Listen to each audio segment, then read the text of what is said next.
আমরা 4-5 ভাঙ্গা দিয়ে এখানে এসে দাঁড়াচ্ছি।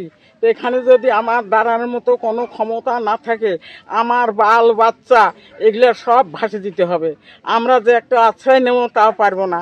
আমার গোরস্থান আছে এখানে বাঁ পাশে, সেখানেও আর আশ্রয় নেই, ভাঙতে ভাঙতে সেখানে নিকটে আসি গেছে। আমরা যদি কোনো কিছু কেউ মারা যায় তাহলে আমাদের ঘরে কোনো উপায় নাই মাটি দেওয়ার, আমাদের ঘরে নদী ভাসে দিতে হবে। ভাসে দেওয়ারও তো জায়গা নাই। যদি বান বন্যা উঠে যায়, ঘর থেকে কেউ বাড়াতে পারে না, খাইতে পারে না, হাঁটতে পারে না, চলতে পারে না, এই লাশটা নিয়ে যা দাফন কাফন কোথায় করবে? এখানে ভাই এখানে পুরানো একটা স্কুল ছিল, প্রাইমারি স্কুল। স্কুলটা নাহলে 100 ফুট পাকা স্কুল ছিল, সেটা অনেক পূর্বে ছিল।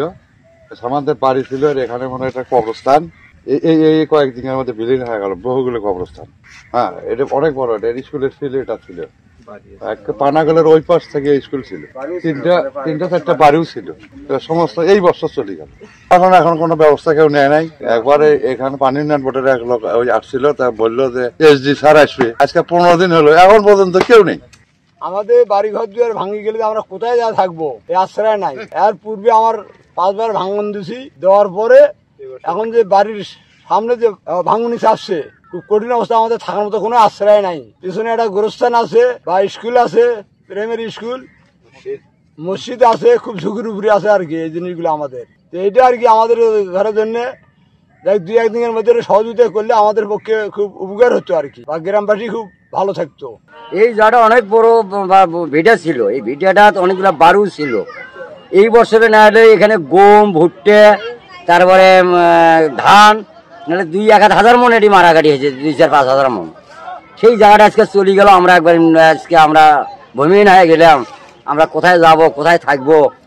আমরা মহান আদালতে তোমাদের কাছে এটা দাবি যে আমাদের এই জায়গাটা একটু কি করলে আটকানো যাবে সেই বুদ্ধিটা করি দেন।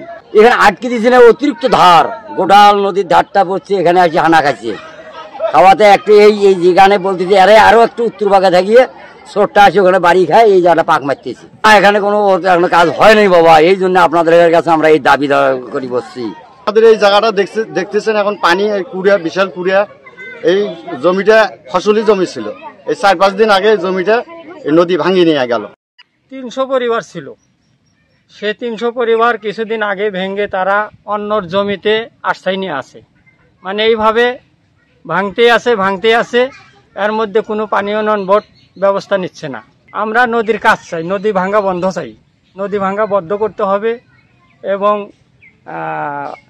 স্থায়ী কাজও চাই, অস্থায়ী কাজও চাই।